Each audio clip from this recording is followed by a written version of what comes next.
semana número 4. Ya comenzó la grabación. Voy a ver si puedo subir el volumen. A ver, un minuto, por favor. ¿Dónde estás?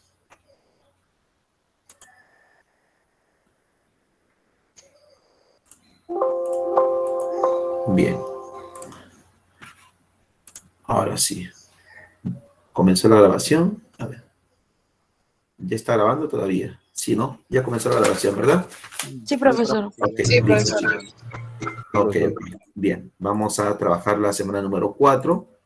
La semana número 4, hasta donde va a venir su primera prueba, que ustedes darán que va a ser su simulacro, hace referencia ya al desarrollo cultural en nuestro Perú, ya en nuestra patria. En la clase anterior vimos cómo a través del istmo estrecho de Bering, por las corrientes marinas del Océano Pacífico, por la zona de la Antártida, ingresaron grupos hace aproximadamente 50.000, las primeras bandas, y aproximadamente en los años 10.000, las últimas bandas, 8.000 quizás para algunos. Cuando hablamos del Perú, estuvimos hablando de aproximadamente los años 20.000. 15.000 hace referencia, por ejemplo, a la primera evidencia de restos líticos en Pacaycasa. Encontramos a los años 10.000 la primera evidencia de restos óseos, como fue el caso de Paiján y después la Uricocha. Vimos herramientas líticas en Pacaycasa, en el caso de Chillón, vimos pinturas rupestres en Toquepala. Sobre los años 8.000 aproximadamente, el proceso de cambio climatológico que se dio en el mundo, que se desarrolló en el llamado Mesolítico, aquí en el Perú fue el llamado periodo arcaico, donde vemos que el hombre, producto de los cambios climatológicos, de la interacción, se convierte en horticultor, se convierte en pastor, ganadero y pescador especializado. Para finalmente, sobre los años 3.000, 2.000 años antes de Cristo, se instaure las primeras sociedades ya plenamente formadas y dominantes, como será, por ejemplo, Caral, aquella ciudadela importantísima. Veremos en su momento Bandurria, veremos las Galgadas, las Aldas, Pacopampa, Cunturhuasi, Sechín, que ya mencionamos. Y también, por supuesto, Cotos, Huacaprieta y otros pueblos que se desarrollan en el llamado formativo. Bien, su nombre lo dice, formativo. Se forja, se consolida la primera unidad territorial que habrá en el Perú, basado en una civilización que va a establecer una hegemonía total y absoluta. Bien, el día de hoy veremos dos periodos. John Rowe en 1962 estableció una clasificación en el Perú para hablar de culturas preincas en un horizonte y para hablar de culturas preincas en un periodo de los intermedios, para hacer referencia básicamente a la extensión, a la ocupación de espacios geográficos. Cuando se dice horizonte, hacemos referencia a tres culturas que se expandieron por el Perú, como fue inicialmente Chavín, después fueron los Huaris y al final fueron los Incas. E intermedios, periodos donde las culturas se van a regionalizar, como por ejemplo Mochica, Cajamarca, Lima, Nazca, Huarpa, en ese medio Tiahuanaco. Y en la parte ya del intermedio final, antes de los incas, tendremos a los chimúes, a los chancas, a los huancas, a los lupanas, tendremos a chachapoyas y otros pueblos que también serán parte de este periodo, que aproximadamente tiene una duración de 4.000 años, 3.500 posiblemente, porque sobre los años ya 1.500 antes de Cristo tenemos un pueblo que se forja y domina, como será el caso de Chavín, y hasta 1432, cuando nuestra cultura incaica, andina, prehispánica, precolombina, preinca, va a estar prácticamente a merced de un imperio, ¿no? 1432, que sintetiza por última vez, y para 1532 ese imperio caerá en manos de los españoles para iniciar ya una etapa de la dependencia cultural. Bueno, en estos casi 3.000 años, Perú tuvo un alto crecimiento, o mejor dicho, un alto desarrollo cultural. Vamos a ser uno de los centros y epicentros de la civilización en América. Esa es la importancia de nuestro país.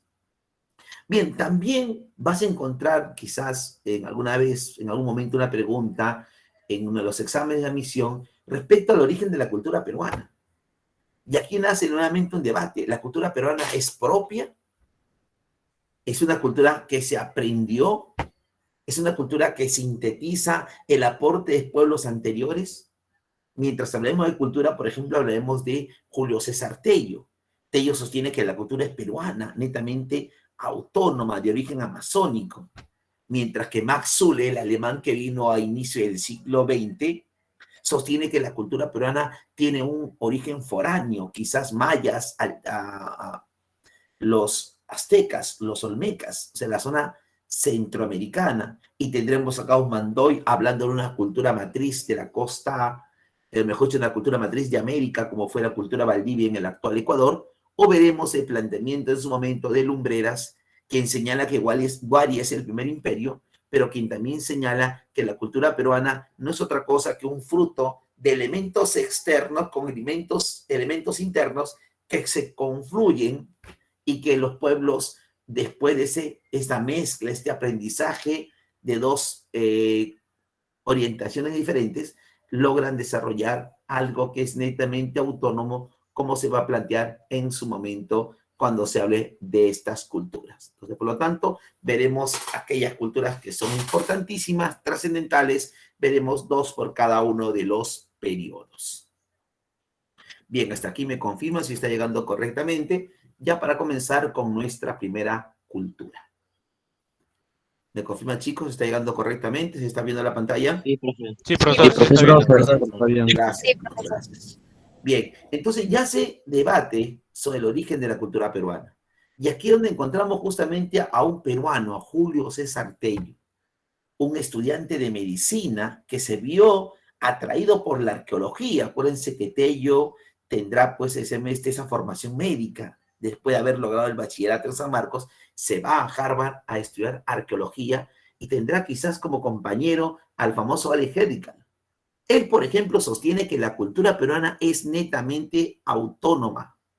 Por eso que con él se inicia el primer horizonte, para hacer referencia, y lo vemos aquí en el mapa claramente, que este desarrollo cultural se inició entre los ríos Mosna y Huachenza, en la cordillera de los Andes, pero que a partir de este punto de encuentro, de paso obligatorio, donde residía castas sacerdotales, tecnólogos agrícolas, se expandió la cultura y ocupó territorios, por ejemplo, de Lambayeque, en su momento de la Libertad, de Cajamarca, de Ancash, de Cerro de Pasco, de Huánuco, de Junín, de Ayacucho, de Ica, ¿no? Y por supuesto también aquí una influencia en Lima. Por lo tanto, estamos ante una cultura que no solamente centraliza el poder, consolida la clase social dominante, la primera que son los sacerdotes, sino tiene un área de influencia.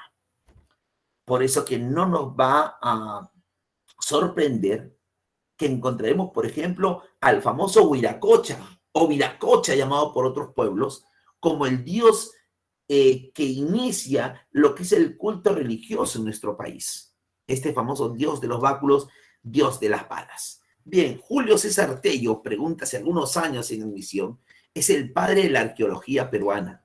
Él sostiene que Chavín es la primera confluencia cultural.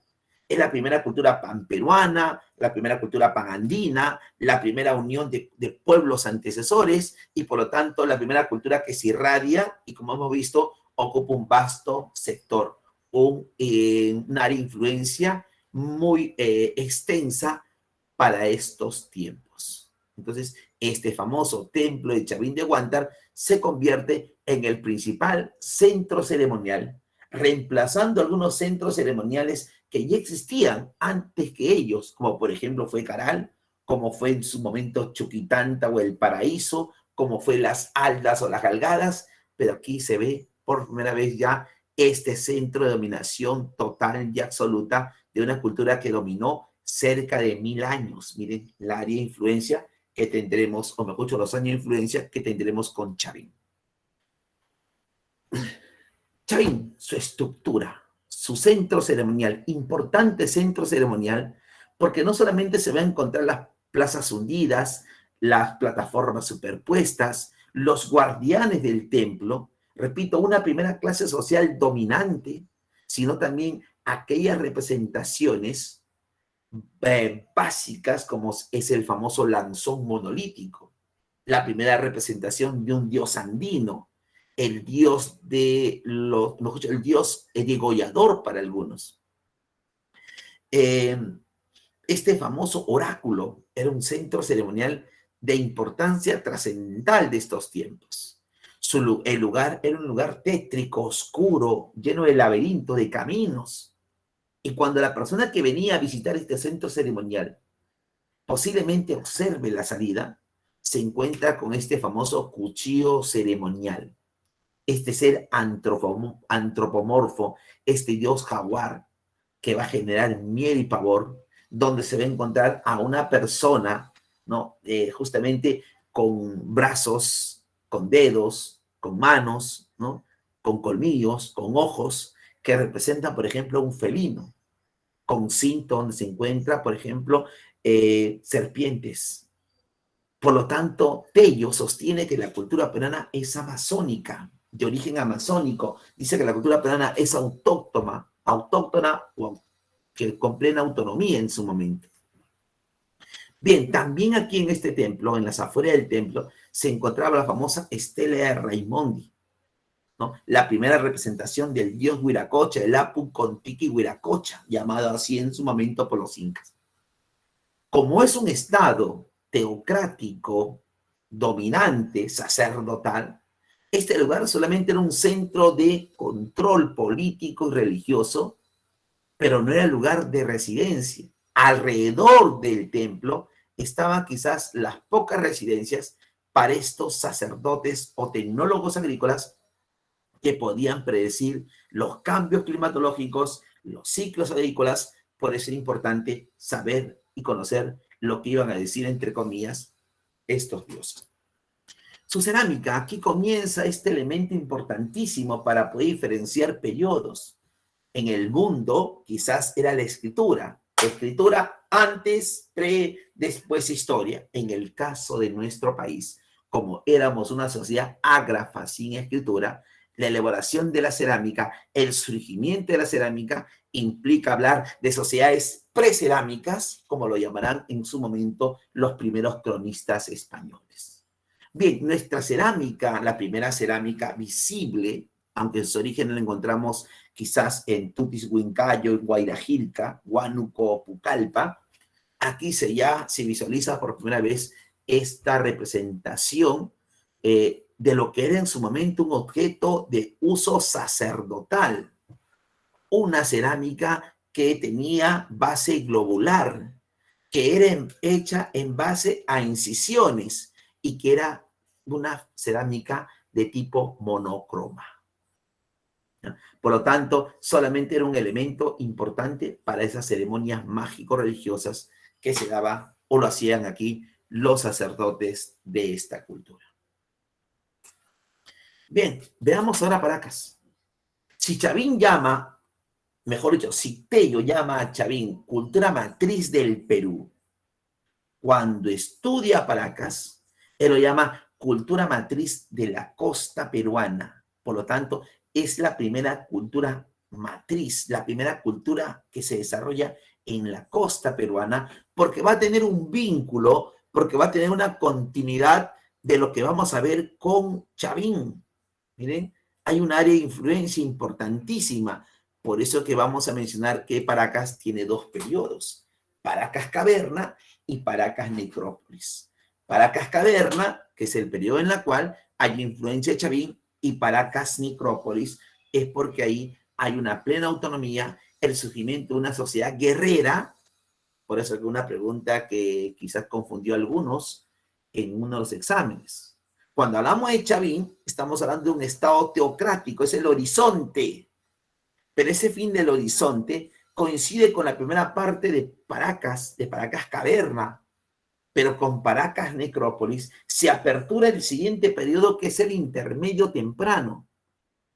Y una de las características que tiene el intermedio temprano, donde está Moche, Nazca, Lima, Cajamarca, Recuay, Huarpa y otras culturas, es que ahí comienza a surgir una clase social que va a compartir el poder con lo religioso. O sea, aparece la sociedad guerrera o militarista. Y uno de los antecedentes o el origen de ese estado que reemplaza a Chavín lo encontramos en Paracas, pero en la segunda parte, cuando ya Chavín dejó de tener esa área de influencia, esa importancia que tuvo en su momento. Entonces, Paracas es como una cultura engranaje, ¿no? Como que una bisagra, abre mejor dicho, pone punto final a un periodo y da inicio al siguiente periodo que veremos en unos minutos. Paracas es lluvia de arena, ¿no? Es de origen y de lengua cauque, una lengua o un dialecto más que lengua que se sigue utilizando en las alturas, ¿no? De Pisco a las alturas nos conduce por Cañete, por esa zona, a la zona de Yauyos. Hacía referencia a la deformación, hombre de frente ancha, lluvia de arena por el fenómeno climatológico que es muy reiterativo en estos lugares aquí en lo que es el actual departamento de Ica. Bien, decíamos que Paracas tiene dos periodos. Bueno, el primer periodo es Paracas caverna, un periodo en la cual, y ahí está, sobre los años 700, cuando Chavín todavía está en una etapa de dominación, surge esta primera parte histórica de Paracas. En este primer periodo de Paracas, por ejemplo, los entierros se hacen de forma profunda, en esas fosas, ¿no? En esa zona amplia y profunda, aproximadamente 8 metros, justamente una forma de caverna, una forma de copa invertida para algunos, otras tumbas tendrán forma de bota, pero lo que se quiere es colocar a la víctima en lo más profundo. Ojo, ¿por qué lo profundo? Porque para el mundo andino es el Ucu, Ucu Pacha, el Ucu Pacha es el mundo de los muertos. Pero nuevamente aquí no estamos diferenciados de lo que ocurre en el mundo. Aquí se coloca a la víctima en forma fetal, se le coloca sus mantos, algodón, algún tipo de artículo personal, porque se cree que existe una vida después de la muerte, porque la forma fetal es como decir que vuelva a estar como inició para que vuelvan a ser más adelante. Bien, la cerámica, que lo vamos a ver en unos minutos. La cerámica, por ejemplo, en su primera parte, en Paracas Caverna, era una cerámica que ya comienza a utilizar diferentes colores, va a ser algo polícromo en su momento, pero todavía, repito, bajo una influencia de Chavín, como será también sus textiles en su momento. Otro avance importantísimo, no solamente es los entierros y la famosa deformación craneal intencionada, sino también las famosas intervenciones quirúrgicas. Entonces, cuando sale de trepanación, se hace referencia a lo que es esas intervenciones que van a tener como objetivo quizás operar a la víctima, quizás una ceremonia mágico-religiosa, o algunos dicen inclusive producto de que esta sociedad comience a tener enfrentamiento con otros pueblos y producto de ello reciben golpes contundentes, lo cual provoca una contusión, una herida, y en base a cuchillos de obsidiana, al uso de metales, a lo que es el algodón, hoja de coca, ¿no? Y otros elementos, el jirca, el cirujano de Paracas, inicia las famosas intervenciones, las famosas trepanaciones craneales. Mientras que las deformaciones es una forma de diferenciación social, de estatus social, de alargar, ¿no? Y modificar la forma craneal que tenían estos hombres que vivían, repito, en la costa sur de nuestro país. Y en Paracas Necrópolis, ya el desarrollo está mucho más, bueno, viéndolo a Lima, mucho más cerca a Lima, Pisco, uno de los centros principales. Aquí en Paracas Necrópolis, los entierros dejan de ser profundos, ahora se hacen en cámaras rectangulares, o sea, ya de forma superficial. Sus textiles siempre representan la imagen de ese dios que no pierde vigencia, que es Huiracocha, pero que aquí lo conocen como el dios oculado, ¿no? este dios oculado, después representado en otras imágenes de estos vistosos mantos Paracas, los mejores textiles de toda la época prehispánica, pre-inca o precolombina. Inclusive algunos dirán que estas imágenes que se representan de forma permanente en estos mantos no es otra cosa que dejar evidencias de alguna forma de escritura o información que se buscaba obtener o transmitir a los que tenían esa habilidad de realizar estos trajes, estos textiles, repito, los más vistosos de toda la época pre-inca. Bien, chicos, hasta aquí alguna pregunta, alguna duda. Vamos a pasar a la siguiente etapa. Profe. ¿Sí? Entonces, en resumen, Chavín, cultura matriz, primer horizonte, y cuando ese horizonte está finalizando, encontramos como engranaje a Paracas. Paracas caverna, influenciado por Chavín, y Paracas necrópolis, autonomía. Bien, esa autonomía se va a ver reflejado aquí con Moche. ¿Ya? Está en la separata, separado, creo que no está separado, pero lo puedes poner ahí encima de Moche, ponle primer intermedio. ¿Ya? Entonces, Paracas, mejor dicho, Chavín es primer horizonte y este es el primer intermedio, intermedio temprano, lo encontrarás en algún texto como grandes maestros artesanos o lo encontrarás como desarrollo regional temprano. ¿Ya? Miren esos nombres, ¿no? Desarrollo regional temprano, porque aquí se regionaliza. Encontrarás como grandes maestros artesanos, porque aquí vas a encontrar la mejor cerámica de toda la época prehispánica, alfareros. Es el periodo en el cual los estados se convierten en estados teocráticos militaristas. Pregunta reiterativa 2 o 3 veces en los exámenes de admisión. ¿Qué clase social domina en este horizonte? Mejor dicho, no, en este intermedio temprano. Los sacerdotes y los guerreros. Porque hay que encontrar la secuencia. Profesor, ¿por qué dominó Chavín? Chavín dominó por una casta sacerdotal que tenía un pleno conocimiento de la naturaleza, predicción, lluvias, conocimientos agrícolas. Por lo tanto, te tenías que ver obligado a ir a ese lugar. Pero ya con el surgimiento, a partir del intermedio temprano, de pueblos que se establecen en lugares donde hay abundante agua. Miren aquí, vamos a encontrar abundante agua. De estos famosos ríos cortos. Y que estos ríos, llamémoslo así, similar al Milo, pero pequeño y corto recorrido, tenían abundante agua. Diciembre, enero, febrero, marzo y quizás unos días de abril. Y después estos valles quedaban secos. Por lo tanto, el hombre cultivaba y aprovechaba el agua. Y cuando ya no había agua, venían los problemas. Por eso que el hombre se dio cuenta que no era necesario ir hasta Chavín. Lo que era necesario era construir represas, canales, acueductos. O sea, almacenar agua para utilizarla durante todo el año y poder realizar la actividad agrícola sin ninguna dificultad. Por eso que una de las características de este periodo es que el hombre inicia la construcción de obras de irrigación, lo que es ingeniería hidráulica. Los estados son teocráticos militaristas y, por supuesto, la máxima expresión de la cerámica reflejada aquí en este periodo, además de los grandes gobernantes que veremos. Bien, cuando hablamos de Moche, Moche Norte, Piura, Lambayeque, ¿no? Piura, Lambayeque, básicamente, Moche Norte.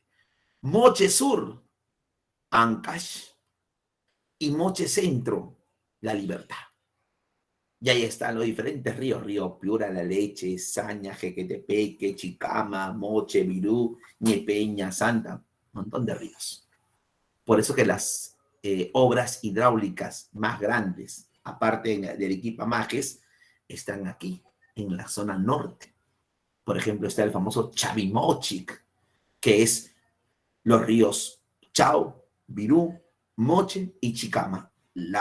El caudal de estos ríos, que repito, abundan sus aguas durante el mes de verano para nosotros, se almacena en esa represa. Y acuérdense que también es la zona producto de las alteraciones climatológicas, donde como consecuencia del fenómeno del Niño, estos ríos crecen, se desbordan, y es por eso que también destruyen mucho esa región. El Estado. Aquí en Moche hay un Estado, no, hay una confederación. Pero siempre hay alguien que tiene el poder, es el Siequis, es el señor de señores. Por eso que vamos a ver que en diferentes valles habrán señores importantes.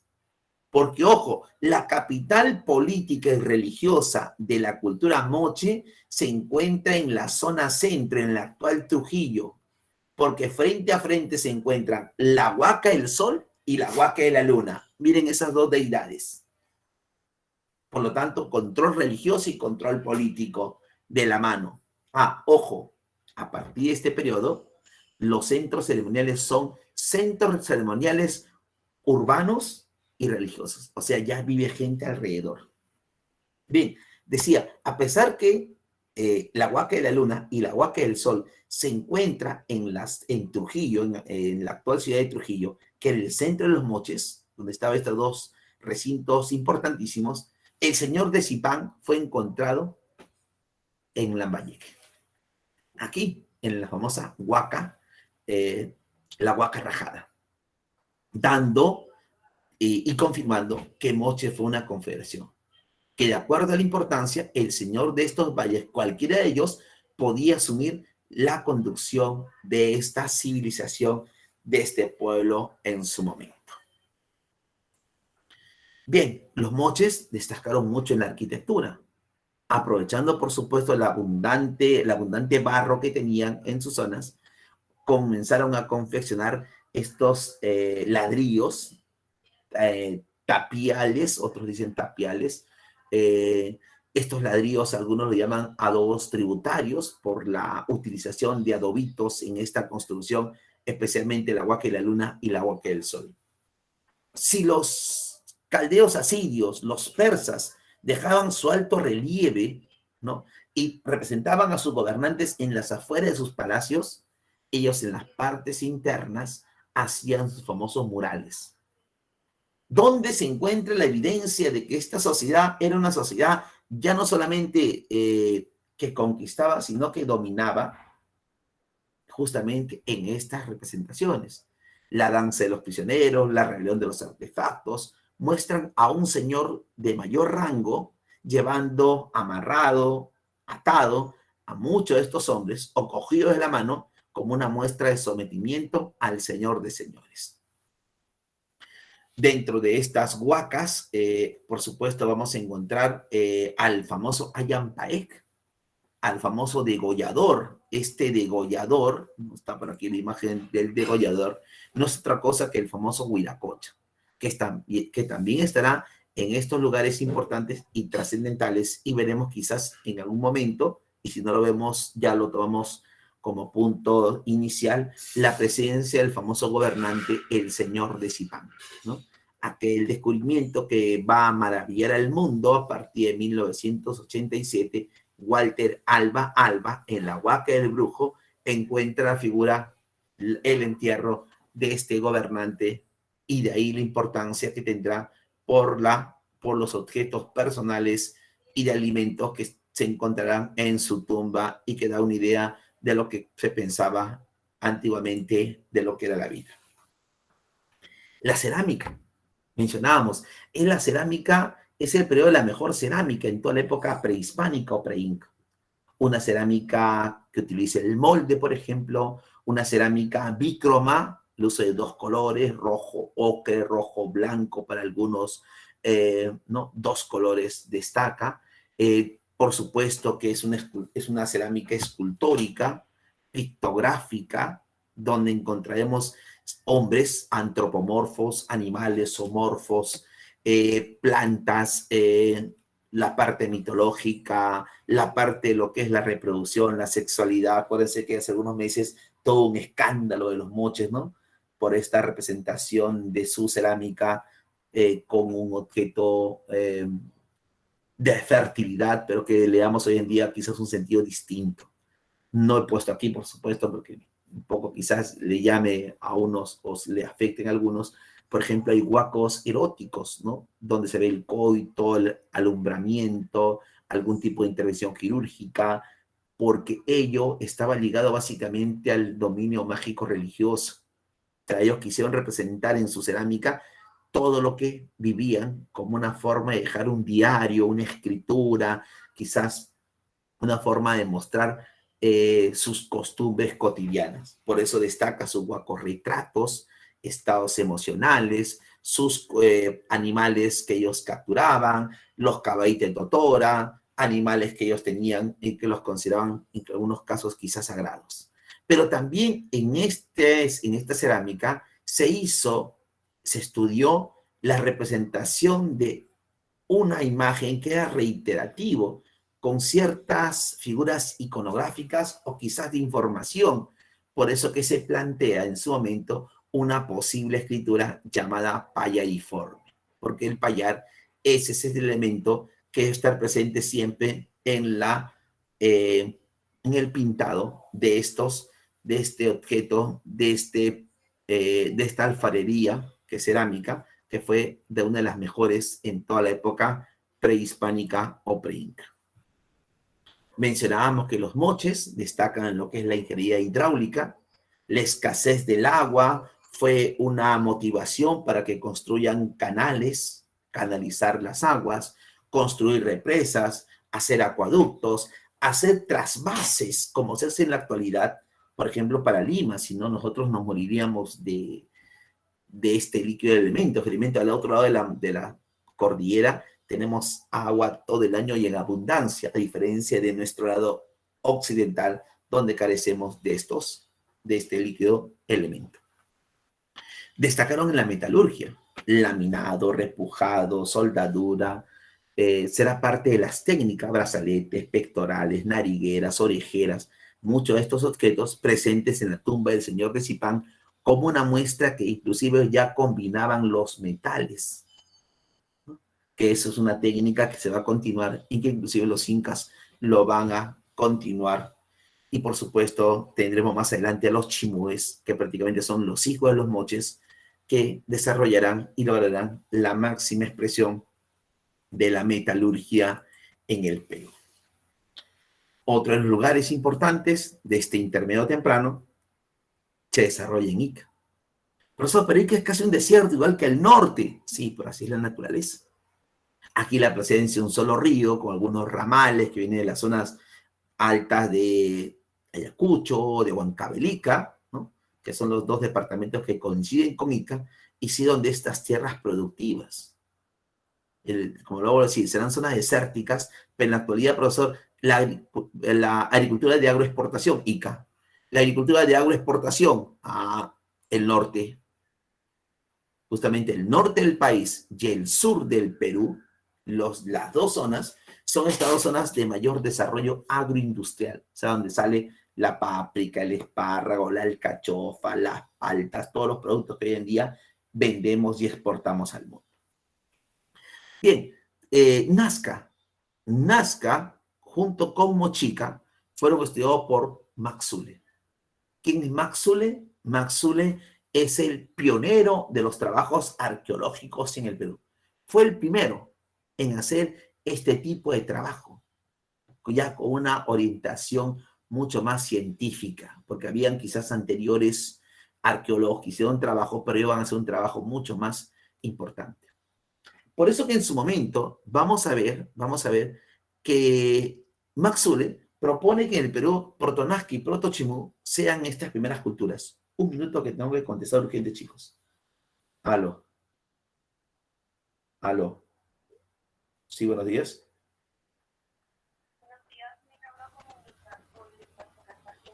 Sí, sí, con él habla.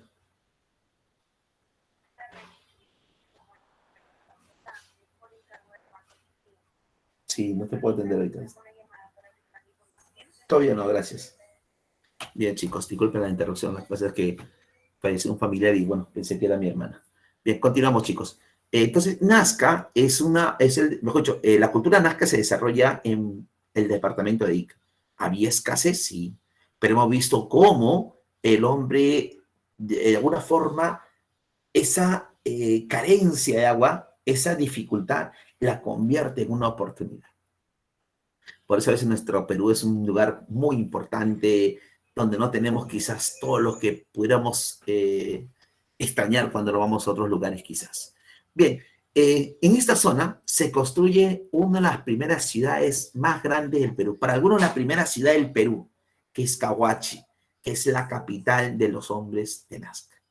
Y como había carencia de agua, porque solamente teníamos 2 ríos prácticamente que llegan a esta zona, se buscó el agua en el subsuelo. Las famosas galerías filtrantes o los ojos. Entonces, gracias a la ubicación de agua subterránea y la canalización por la parte interna, permitió que esta frontera agrícola se ampliara, por supuesto, consiguiendo un gran desarrollo en lo que es la agricultura. Miren los famosos ojos de agua. Entonces, lo que hacían era extraer, conectar cada pozo para poder de ahí llevarla a los lugares donde se necesitaba este desarrollo agrícola. Y por supuesto visualizaron el espacio para conocer las constelaciones, para conocer los equinoccios, los solsticios, y en base a la ubicación de estas constelaciones, de algunas estrellas, van a poder establecer los momentos en donde habrá agua y donde habrá quizás periodos de sequía, y para eso se preparan. Por eso que destacaron en la construcción de obras de ingeniería hidráulica, ¿no?, gracias a estos acueductos. Dibujaron figuras en las pampas de Nazca para poder calcular el tiempo y posiblemente las estaciones. Por eso que vamos a encontrar primero a Toribio Mejía Céspedes, que en 1927 dijo que estas líneas eran seques o caminos ceremoniales. 1947, Paul Kossoff, que habla de un calendario astronómico, y que María Rey, su sucesora, su guía, su acompañante, se queda en el Perú. Y María Rey dice, estamos ante la presencia de un calendario agrícola, sí, astronómico, pero con un sentido agrícola. En resumen, aparentemente estas líneas sirvieron, repito, para hacer cálculos respecto a los cambios climatológicos y se pueda continuar con el desarrollo agrícola, que al final es el objetivo principal que tenían estos pueblos del mundo antiguo. Su cerámica, la mejor cerámica pictográfica de todos los tiempos, es la más colorida del mundo prehispánico. Una elaboración de esta cerámica tenía como objetivo su uso sacerdotal, religioso, pero también quizás en mostrar el progreso de este pueblo. Se habla, por ejemplo, en la cerámica de Nazca de lo que es el horror al vacío. Si tú visualizas, la cerámica de los nazcas no tiene ningún espacio en blanco. Ha sido pintada completamente. Y por supuesto representada por animales de la región, de la zona, animales marinos, ¿no? Y por supuesto aquellos personajes que están en el desierto, como son los pequeños zorrillos. También esta cerámica no solamente es el horror al vacío, por el nulo espacio en blanco, sino también porque fue, repito, la más colorida, la que utilizó entre 11 a 16 colores, y que nunca utilizó ni el azul ni el verde, por respeto al dios del mar, al dios Con. Miren, ya tenemos Huiracocha, ya tenemos Con.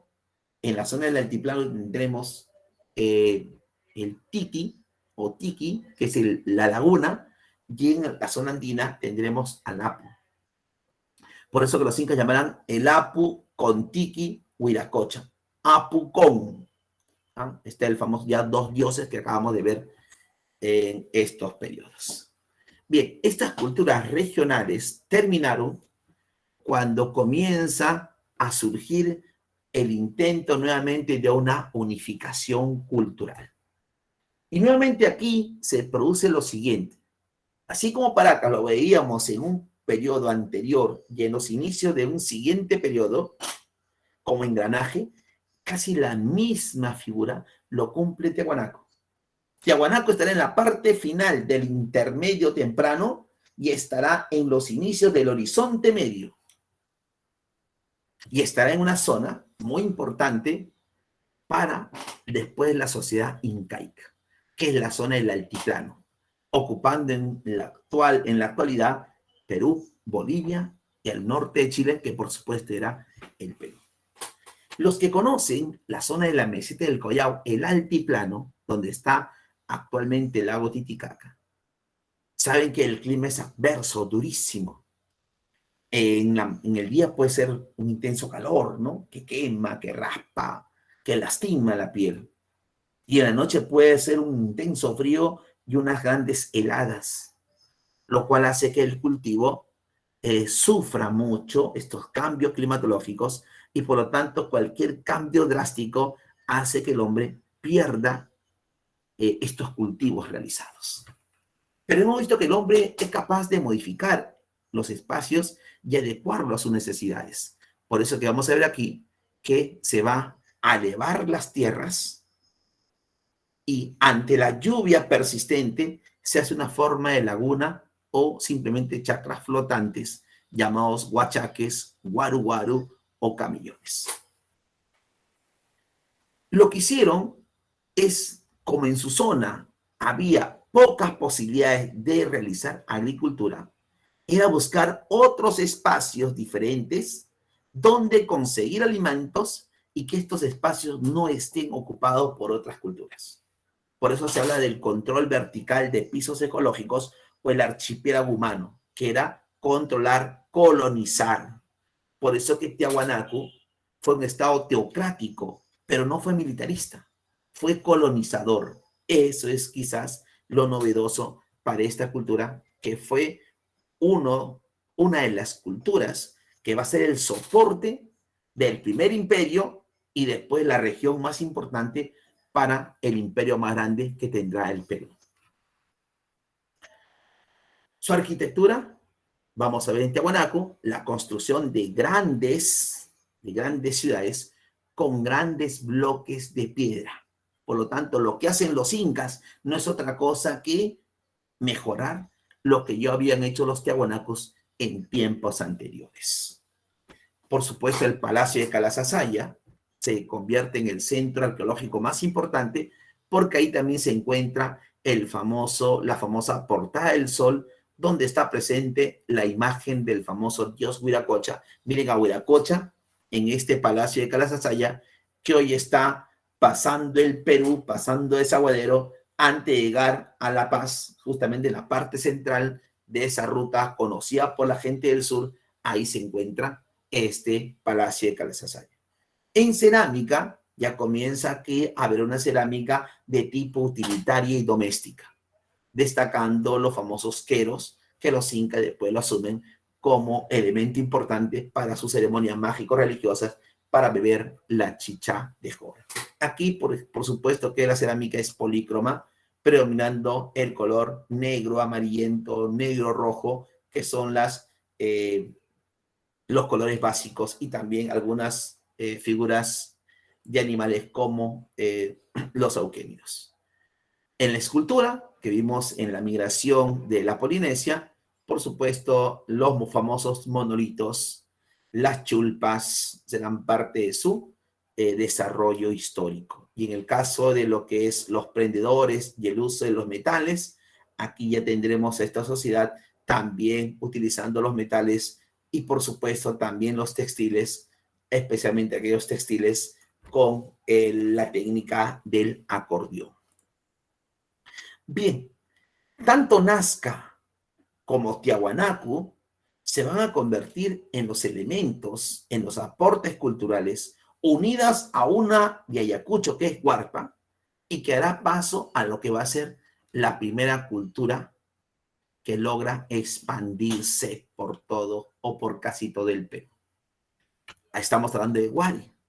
Con Huari se consolida el Horizonte Medio. Y el Horizonte Medio, estudiado por Luis Guillermo Lumbreras, hace referencia a que Huari es el primer imperio del Perú.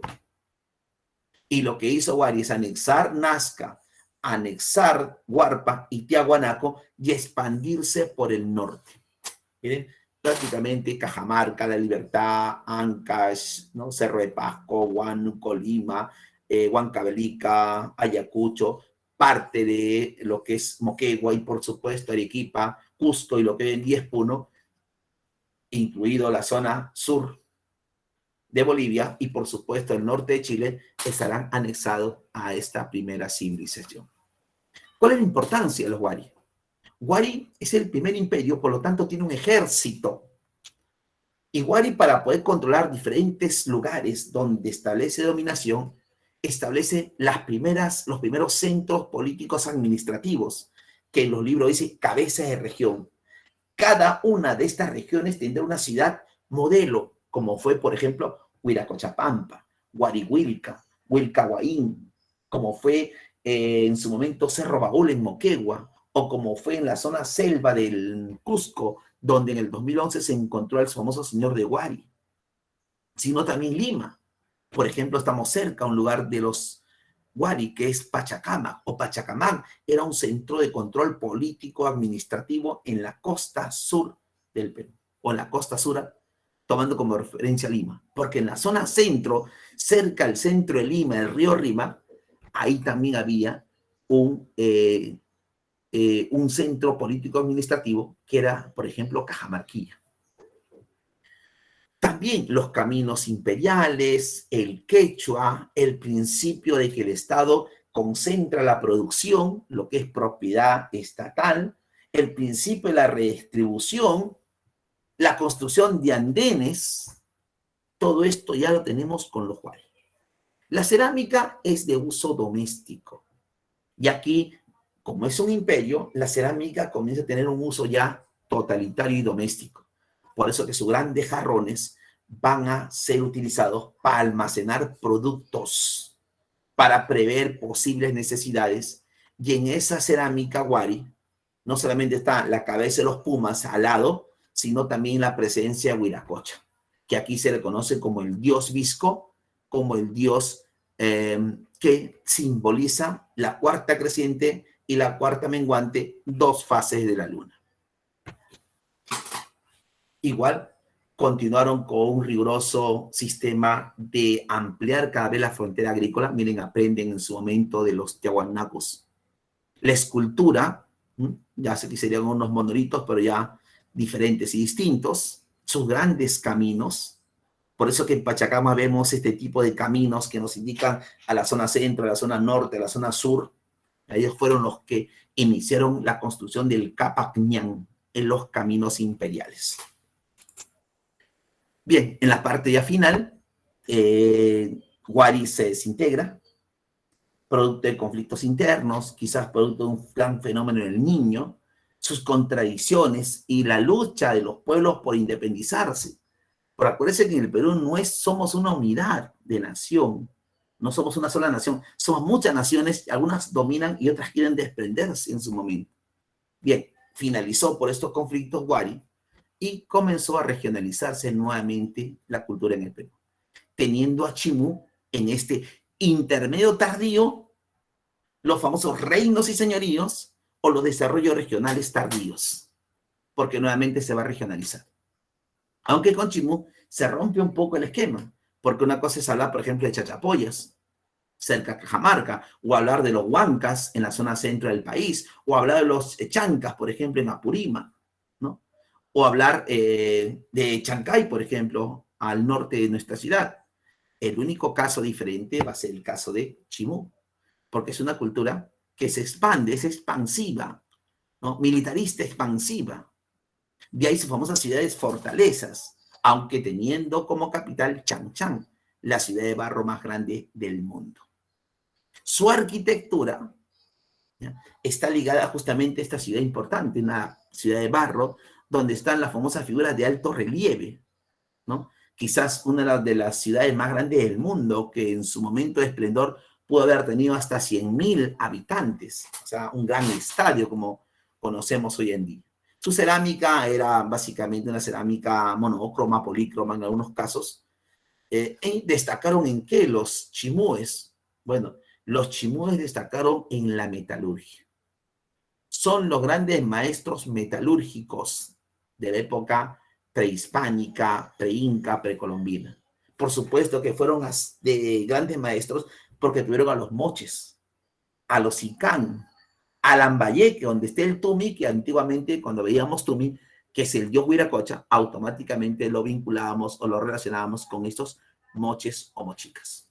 También tuvieron su cerámica, utilizaron una técnica agrícola que son los huachaques, que son las chacras hundidas. Miren, si al otro lado elevaban huachaques, ellos llamaban, los hechos y otros elevaban, se llamaba guaruguaru, camellones, y ellos buscaban en el subsuelo. Huachaques, chacras hundidas. También es una sociedad que comercializa, por lo tanto, va a utilizar una forma de moneda, quizás balancitas de cobre o pequeños caracolitos que en un momento se hacía en esta ciudad. Y para terminar, Chincha, la sociedad comercial que se desarrolla al sur del Perú. Si uno estaba en el norte, que era Chimú, al sur estaba Chincha. Miren, no es otra cosa que lo que era en su momento Moche y Nazca, ahora es Chimú y es Chincha. Y hablar de Chincha, por supuesto, es hablar de la cultura que se dedicó y se vinculó mucho al comercio marítimo. O sea, no existe otra sociedad comercial importantísima en el Perú prehispánico que no esté vinculado con este pueblo de Chincha, bueno, en esta parte final. Los Chinchas tuvieron como ciudad capital importante Tambo de Mora, hoy en día el puerto más importante de Chincha. Tuvieron el Cerro Centinela, donde podían vigilar toda la amplitud del valle, y es el camino próximo hacia las zonas altoandinas. Fueron grandes navegantes, por eso los fenicios andinos, comercio nacional e internacional. Podían llegar hasta las Islas Galápagos en el Ecuador y podían llegar hasta Tarapacá. De Tarapacá traían el cobre y del norte, desde las Islas Galápagos, traían la famosa concha de Spondylus y utilizaban las 3 rutas donde se puede comunicar la zona centro y sur del país. Por eso que usted puede ir por Pisco, puede ir por Ica y puede ir por Nazca. Y las 3 nos permiten llegar a casi todos los departamentos de la zona sur del Perú, que será la área de influencia que van a tener los Chinchas. Destacaron en la silografía, y cuando se produjo la invasión de los incas, porque en esta parte ya los incas comienzan a expandirse, acuérdense que Tupac Yupanqui se enfrentó de forma violenta al Chimu Cápac, ¿no? Este Chimu Cápac, que defendió hasta el último momento su territorio, fueron derrotados y esclavizados, ¿no? Minchancamán cayó finalmente en manos de Tupac Yupanqui. Mientras que Chincha se sometió al poder del imperio incaico, se anexó al poder. Por eso que Chincha será uno de los suyos, Chincha y suyo. Aunque ya vimos a Tiahuanacu, y en Tiahuanacu, ¿qué encontramos? Encontramos el origen de los incas, la zona del Collao, el Colla suyo. Ya tenemos ahí las 2 regiones más importantes de los incas, que será el tema de la siguiente clase. Bien, chicos, dejamos de compartir para desarrollar nuestras preguntas.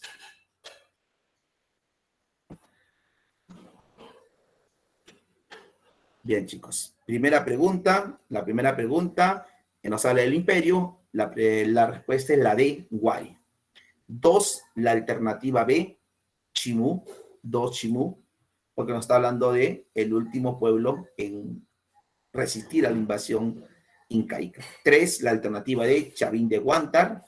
4, la alternativa E, estamos hablando del famoso, de esas 2 culturas que tienen las 2 cerámicas más importantes. 4E. 5A, Tiahuanacu. 6, Paracas Necrópolis y Paracas Caverna, las 2 etapas de Paracas. 7, Julio César Tello, el padre de la arqueología peruana y quien dice que Chavín es la cultura matriz. 8, la alternativa C, el diseño del Cápac Ñan, los caminos imperiales, fue un aporte que hizo la cultura Wari. 9, la alternativa C, los huachaques, la chacra sundía de los chimúes. Y 10, la alternativa C, los huacos retratos, que no es otra cosa que la representación de los gobernantes. Y evaluación lo tienen ustedes, se le va a entregar como material o como solucionario ya a través de la plataforma. Bien, chicos, hasta aquí alguna pregunta, alguna duda, y si no, estamos terminando por el día de hoy, siempre recomendándole el empeño de conocer lo necesario, lo fundamental. La historia nos permite tener esa visión, comprender cómo somos, por qué somos un país multiétnico, multinacional y por qué a veces los problemas no son tan nacionales, sino más que nada regionales. Bien, chicos, un saludo a la distancia, nos vemos en la siguiente clase. Cuídense mucho. Nos vemos, profesor. Hasta luego, profesor.